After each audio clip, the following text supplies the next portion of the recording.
Greetings from Tokyo. This is Daisuke Beppu, and today is Sunday morning, November 4th, right? So Sunday, November 4th. Yes, that's right. And it's Sunday morning here in Japan, and I wasn't planning on making any video today, but I received some more updates about the Barnes & Noble international shipping situation, drama. So I think this is end up going to be very good news for those of us who are outside of the United States. So I think there have been actually some issues that plagued certain people who are trying to make orders from outside the United States. And from what I gather, there was either some kind of bug or error that did not allow people to make shipments overseas. And also there were certain, even if someone was able to, let's say, make an order for shipping to titles to the UK, for instance, then there was an issue at one point about certain titles being restricted from shipment to certain jurisdictions. And now I'm hearing that maybe those issues have all, or for the most part, been resolved. So what that suggests to me is that now it seems like international orders, for the most part, are going to be honored through the Barnes & Noble online site. So if that's the case, then good for you. And in fact, I heard very recently that a friend of mine who is in Japan was able to make an order through the Barnes & Noble site for the 50% off Criterion sale. So it seems like, yes, now international orders seem to be possible. But of course, things might be specific to a particular jurisdiction. So I would just suggest that maybe we can now assume that the default is that international orders will be honored, but that there might be the occasional issue that might come up. So if you are in that situation, and if you want to take advantage of the Criterion Collection sale at Barnes & Noble, then I encourage you to at least just consider it. Go to the Barnes & Noble site and give it a try. And I think you should be fine right now. Again, I don't know. I don't have the specifics because I don't specifically order through Barnes & Noble. So if you have any issues that come up, I suggest that you contact Barnes & Noble directly, and I'm sure a solution will show itself.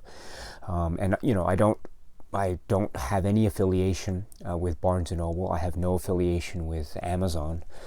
So I just know my experiences with these sellers as a consumer.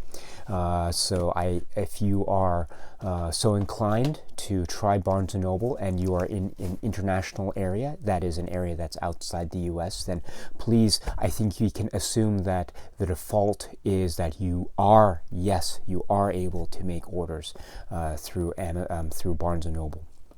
And hopefully that means that you can make any order and that no title will be specifically restricted to your particular locality or area. But that point too, just in case, you should just be wary of as a possibility.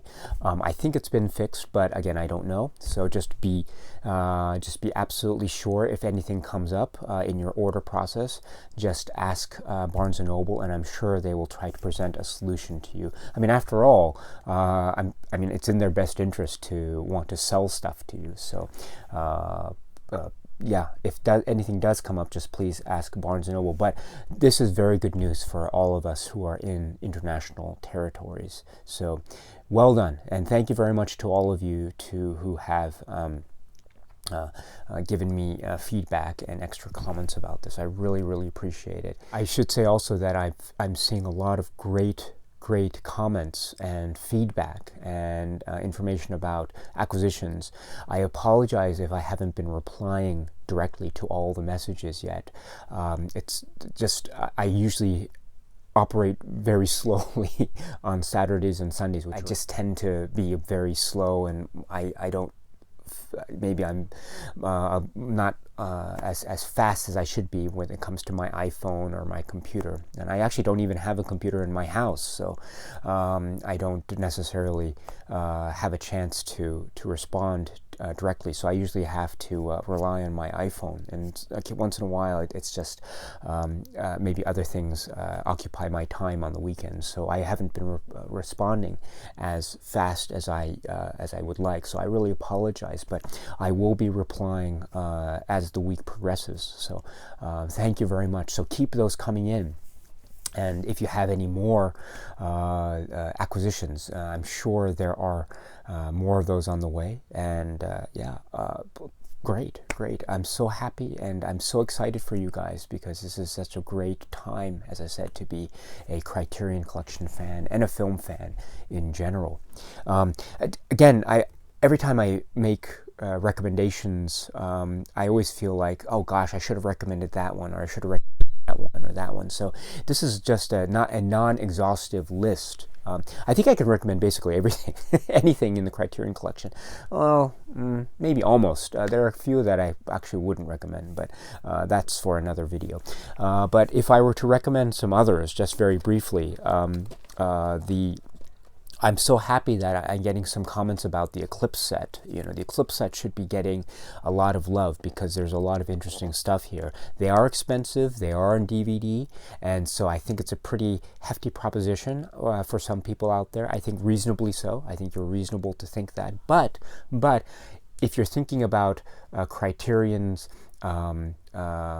these sets have very interesting aspects of cinema. They are on DVD, but they are in nice box set presentations. And also, unfortunately, again, yes, Filmstruck is going to be out by the end of the month, and who knows what's going to replace that.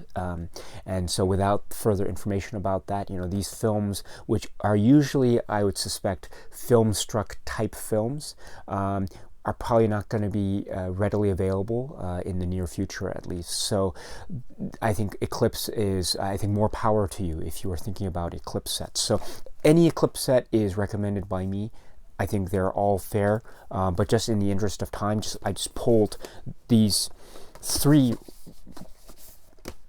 sets here. This is the first one I think is really worth it. It's wild and quite audacious in many places. William Klein, The Delirious Fictions of William Klein. So there's one for your consideration. Here's one, Chantal Akerman in the 70s. I have a great fondness of Chantal Akerman's Jeanne Dielman. And so, what is it? Let me try it. Jeanne Dielman, 23, Quai de Commerce, 1080, Bruxelles. So I think this is, for anyone who loves Jeanne Dielman and Chantal Akerman, these are all quite brilliant and so insightful into the mind of this really important filmmaker. You know, gosh, she left us too young. And here, another one, Pearls of the Czech New Wave. This is a DVD set, and I think some of these films, such as Daisies, I think they're made available on UK Blu-ray releases elsewhere on other labels. So perhaps this is becoming a little bit outdated. I hope that's not the case, because there are a lot of great jewels in here. Daisies, I think, notwithstanding. So this is a wonderful set to consider. Again, this is one of the great things about the Eclipse set, is the Eclipse series is just the kinds of films that I think I would never have thought about were it not for the assistance and the curation of Criterion's Eclipse series. Okay, I'd like to recommend more, but I think I have to go and get ready. So anyway, my friends, I hope you have a really nice rest of the weekend, and please enjoy your Criterions. Oh, gosh, before I forget, one more thing. Here's one more. 100 Years of Olympic Films, the box set. This is a bit of a expensive thing. It's an expensive beast, and it's a huge box. So I don't know if I would necessarily recommend it to anyone. You know, it's not necessarily a must-buy because of its price. It's too expensive, and also because of its size, and also because of its content. You know, it has a very specific content in mind, which is covering the Olympics, Winter and Summer Olympics over the years. And there are many different films that are included in this box set, so you have to go through them film by film. And in fact, I haven't even finished watching these yet, so it is a pretty hefty proposition as far as a purchase goes. But if you are going to buy it, I think the best time to buy it would be the Barnes & Noble sale, because you're going to get it at a discount. It's either that or wait a couple years, and the price might drop. I don't know. But I think if you're going to buy it now, I think the best time to buy it would be the Barnes & Noble sale, 50% off. It's not a must-buy, in my opinion. It's really good. Don't get me wrong. But I would encourage all of you to at least consider it, but it is a very expensive thing, so that's the only reason why I would hesitate to call it a must-buy. But if you are going to buy it, then, and I truly love the films that I've finished watching in the set so far. I think they are so dramatic and quite engaging in terms of human stories. But again, it is very expensive. So if you are going to buy it, I think the best time to buy it would be the 50% off sale. And hopefully you might get further discounts if they are applicable. Anyway, my friends, so that's it. So I hope you are doing well, and please keep those comments coming. I'm so thrilled to read them, and I promise to respond to them in earnest later on today or tomorrow.